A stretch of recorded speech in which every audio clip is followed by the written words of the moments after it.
Bible verse of the day from the book of Efeso chapter 6 verse 1 to 4. So ito po yung mababasa natin.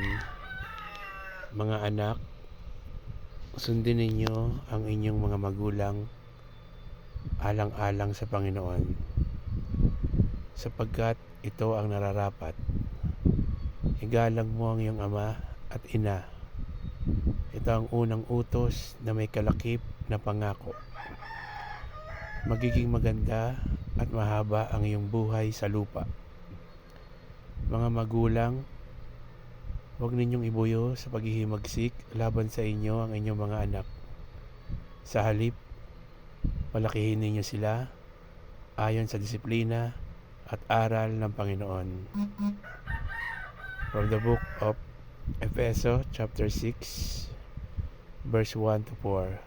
So keep safe. God bless. Always remember, Jesus loves you. Bye-bye.